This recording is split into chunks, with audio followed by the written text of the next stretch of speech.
संतोषी माता की व्रत कथा। एक बुढ़िया थी, इसके 7 पुत्र थे। 6 कमाने वाले थे, एक निकम्मा था। बुढ़िया माँ 6 पुत्र की रसोई बनाती, भोजन कराती और पीछे से जो बचता सो 7 में को दे देती। परंतु वह भोला था, मन में कुछ विचार न करता था। एक दिन वह बहू से बोला, देखो मेरी माता मुझको कितना प्यार करती है। और बोला वह बोली, यह हो नहीं सकता, सबका बचा हुआ जूठन तुमको खिलाती है। वह बोला, ऐसा भी कहीं हो सकता है, मैं जब तक अपनी आंखों से देख न लूं तब तक मान नहीं सकता। बहू ने कहा, देख लोगे तब तो मानोगे। कुछ दिन बाद बड़ा त्योहार आया। घर में 7 प्रकार के भोजन और चूरमा के लड्डू बने। वह जांचने को सिर का दर्द का बहाना कर पतला कपड़ा सिर पर ओढ़ कर रसोई में सो गया और कपड़े में से सब देखता रहा।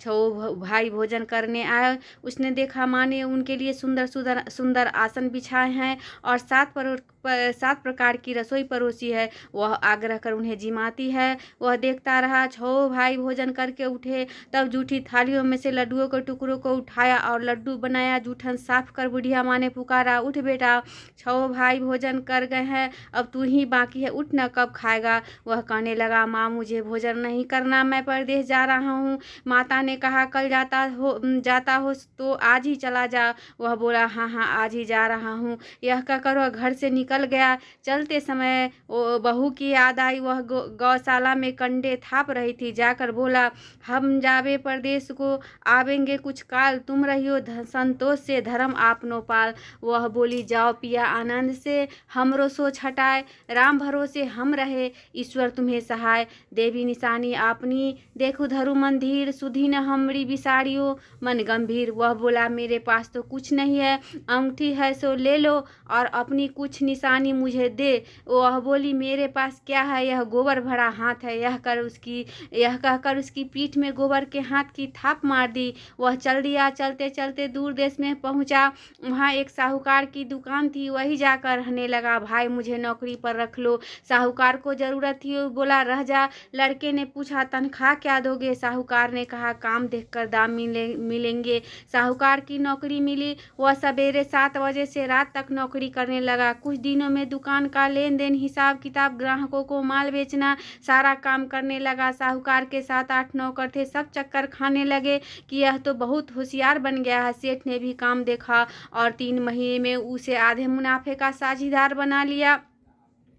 वह 12 वर्ष में नामी सेठ बन गया। मालिक सारा कारोबार उसके ऊपर छोड़कर बाहर चला गया। अब बहू पर क्या बीती सुनो। सास ससुर उसे दुख देने लगे। सारे गृहस्थी का काम करा के उसे लकड़ी लेने जंगल भेजते और घर की रोटियों के आटे से जो भूसी निकलती उसकी रोटी बनाकर रख दी जाती और फूटे नारियल की नरेली में पानी। इस तरह दिन बीतते रहे। एक दिन वह लकड़ी लेने जा रही थी कि रास्ते में बहुत सी स्त्रियां संतोषी माता का व्रत करती दिखाई दी। वह वहाँ खड़ी हो कथा सुनकर बोली, बहन तुम किस देवता का व्रत करती हो और इसके करने से क्या फल होता है? इसके व्रत की करने की विधि क्या है? यदि तुम अपने इस व्रत का विधान मुझे समझा कर कहोगी तो मैं तुम्हारा बड़ा आसान मानूंगी। तब उनमें से एक स्त्री बोली, सुनो, संतोषी माता का व्रत है, इसके करने से निर्धनता दरिद्रता का नाश होता है, लक्ष्मी आती है, मन की चिंताएं दूर होती है, घर में सुख होने से मन को प्रसन्नता और शांति मिलती है, निपुत्र को पुत्र मिलता है,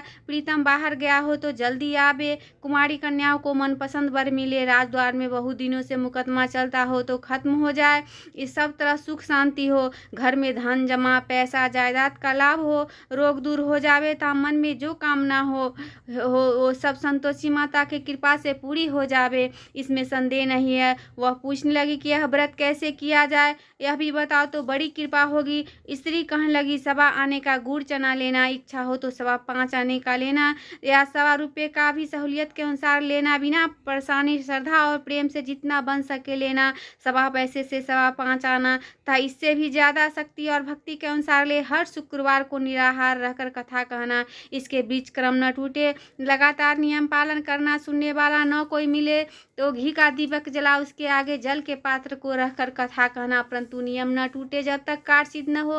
नियम का पालन करना और कार्य सिद्ध हो खिलाने पर व्रत का उद्यापन करना। 3 मास में माता फल पूरा करती है। यदि किसी के खोटे ग्रह हो तो भी माता 3 वर्ष में कार्य अवस्थित करती है। कार्य होने पर उद्यापन करना चाहिए, बीच में नहीं। उद्यापन में 2.5 सेर आटे तथा खा जाता था। इसी परिणाम से खीर तथा चने का साग करना। 8 लड़के को भोजन कराना। जहाँ तक मिले देवर जेठ भाई बंधु के लड़के लेना, न मिले तो रिश्तेदार और पड़ोसियों के लड़के को बुलाना, उन्हें भोजन कराना। यथाशक्ति दक्षिणा दे माता का नियम पूरा करना। उस दिन घर में कोई खटाई न खावे। यह सुनकर बहू चल दी। रास्ते में लकड़ी ले के बोझ को बेच दिया और उस पैसे से गुड़ चना ले माता के व्रत की तैयारी कर आगे चली। सामने मंदिर देखकर पूछने लगी, यह मंदिर किसका है? सब बच्चे कहने लगे, संतोषी माता का मंदिर है। यह सुन माता के मंदिर में जा माता के चरणों में लौटने लगी। दीन हो विनती करने, माँ मैं निपट मूर्ख हूँ, व्रत के नियम को कुछ जानती नहीं हूँ, मैं बहुत दुखी हुई हूँ। हे माता जगत जननी, मेरा दुख दूर कर, मैं तेरी शरण में हूँ। माता को एक शुक्रवार बीता कि दूसरे शुक्रवार को उसके पति का पत्र और तीसरे को उसका भेजा पैसा भी पहुँचा।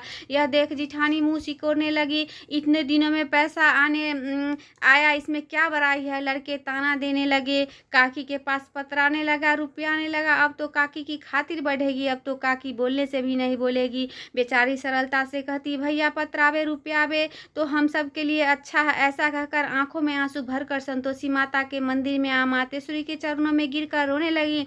माँ मैंने तुमसे पैसा नहीं मांगा, मुझे पैसे से क्या काम है? मुझे तो अपने सुहाग से काम है, मैं तो अपने स्वामी के दर्शन और सेवा मांगती हूँ।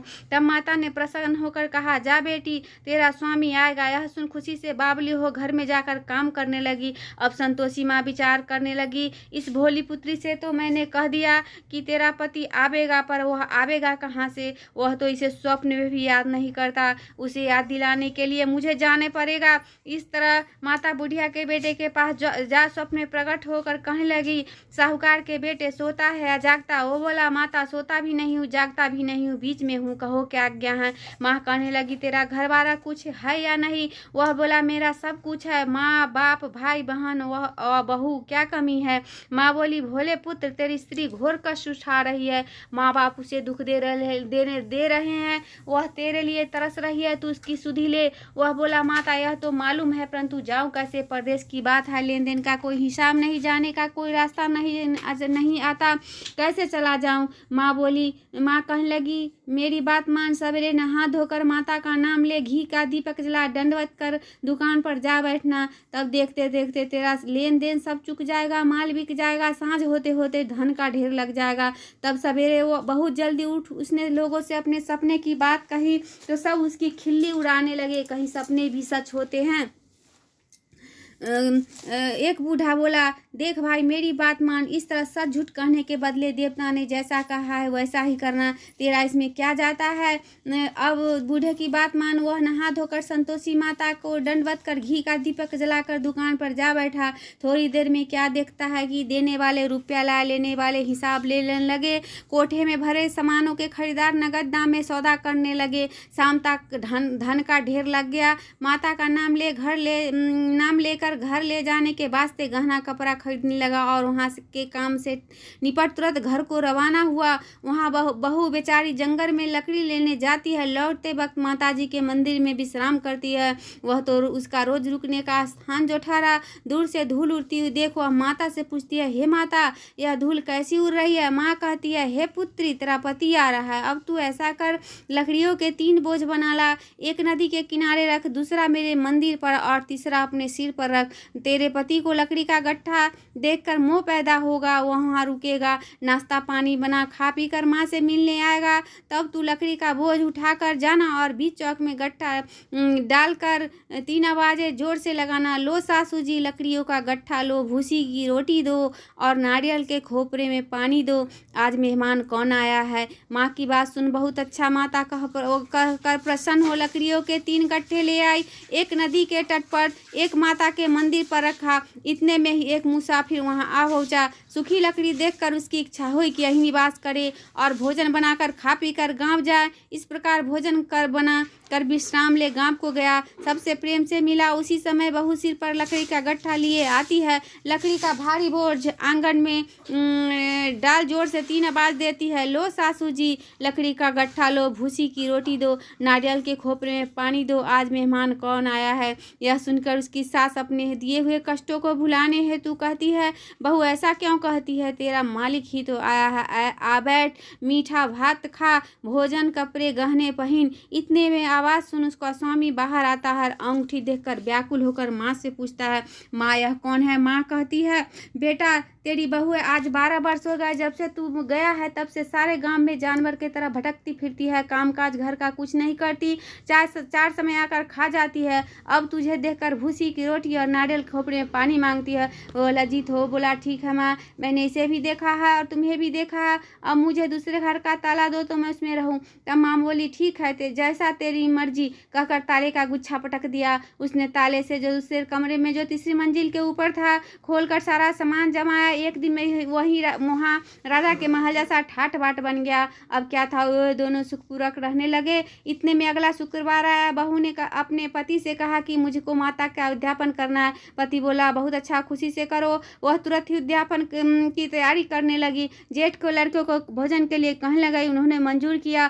परंतु जेठानी अपने बच्चों को सिखाती है, देखो रे, भोजन के समय सब लोग खटाई मांगना, जिससे उसका उद्यापन पूरा न हो। लड़के जिमने आए, खीर पेट भर खाई, परंतु याद आते हुए कहने लगे, मुझे खटाई दो, खीर खाना हमें नहीं भाता है। देखकर अरुचि होती है। बहू कहने लगी, खटाई किसी को नहीं दी जाएगी, यह संतोषी माता का प्रसाद है। लड़के उठ खड़े हुए, पैसा लाओ। भोली बहुत कुछ जानती नहीं थी, तो उन्होंने पैसे दे दिए। लड़के उस समय हट कर इमली खाने लगे। यह देखकर बहू पर माताजी ने कोप किया। राजा के दूत उसके पति को पकड़ कर ले गए। जेठ जेठानी मन खोटे वचन कहने लगे। लूट कर धन इकट्ठा कर लाया था, सो राजा के दूत उसको पकड़ कर ले गए। अब मालूम पड़ जाएगा जब जेल की मार खाएगा। बहू से वचन सहन नहीं, रोती रोती माता के मंदिर में गई। हे माता, तुमने यह क्या किया, हंसाकर क्यों रुलाने लगी। माता बोली, पुत्री, तूने उद्यापन करके मेरा व्रत भंग किया, इतनी जल्दी सब बातें भुला दी। वह कहने लगी, माता भूली तो नहीं हूँ, न कुछ अपराध किया है, मुझे तो लड़कों ने भूल में डाल दिया, मैंने भूल से उन्हें पैसे दे दिए, मुझे क्षमा करो माँ। माँ बोली, ऐसी भी कहीं भूल होती है। वो बोली, माँ मुझे माफ़ कर दो, मैं फिर से तुम्हारा उद्यापन करूँगी। माँ बोली, भूल मत जाना। वह बोली, अब भूल न होगी माँ, अब बताओ कैसे आवेंगे। माँ बोली, जा पुत्री, तेरा मालिक तुझे रास्ता में आता मिलेगा। वह घर को चली। राह में पति उसका आता मिला। उसने पूछा, तुम कहाँ गए थे। वह कहने लगा, इतना धन जो कमाया था उसका टैक्स राजा ने मांगा था, भरने गया था। वह प्रसन्न हुई हो बोली, भला हुआ, आप घर को चलो। कुछ दिन बाद फिर शुक्रवार आया। बोली, मुझे माता का उद्यापन करना। पति ने कहा, करो। फिर जेठ के लड़कों को भोजन करने कहने लगी। जेठानी ने 1-2 बातें सुनाया, लड़कों को सिखा दिया कि पहले ही खटाई मांगने लगना। लड़के कहने लगे, हमें खीर नहीं भाता, जी बिगड़ता है, कुछ खटाई खाने को देना। वह बोली, खटाई खाने को नहीं मिलेगी, खाना हो तो खाओ। वह ब्राह्मण के लड़के को लेकर भोजन कराने लगी। यथाशक्ति दक्षिणा की जगह एक सुंदर फल उन्हें दिया। इसमें संतोषी माँ प्रसन्न हुई। माता कृपा होते ही 9वें मास में उनको चंद्रमा के समान पुत्र प्राप्त हुआ। पुत्र को लेकर प्रतिदिन माता के मंदिर में जाने लगी। माँ ने सोचा, वो रोज आती है, आज क्यों न मैं इसके घर को चलूँ, इसका आसरा तो देखूँ सही। ऐसा सोचा विचार कर माता ने भयानक रूप बनाया। गुड़ और चने से सनामुख उस पर सूर्य के समान होठ तली में पाव रखते ही सास चिल्लाए, देखो रे, कोई चुड़ैल चली आ रही, से भगाओ, नहीं तो किसी को खा जाएगी।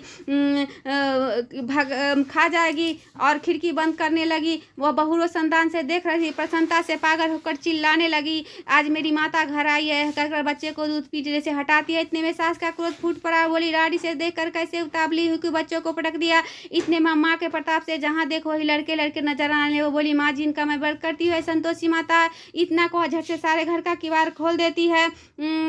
माता ने सबके खोल देती है। सबने माता के चरण पकड़ लिए और विनती कर कहने लगे, हे माता, हम मूर्ख हैं, हम अज्ञानी हैं, पापी है, तुम्हारे व्रत को विधि को हम नहीं जानते, तुम्हारा व्रत भंग करके हमने बड़ा अपराध किया है। हे माता, हमारे अपराध को क्षमा करो। इस प्रकार माता प्रसन्न हुई।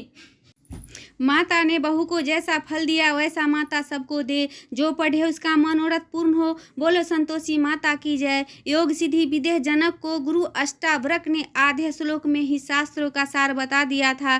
ग्रंथ करोड़न में कहा है ये सब का सार। ब्रह्मा सत्य जग झूठ है, जीव ही ब्रह्मा निहार। जीवित से ही जीवित जगत, जीव से ही जीवित जगत। माता खेलत खेल, ब्रह्मा रूप पहचान लो तो कटे जगत की जेल। बोलो संतोषी माता की जय।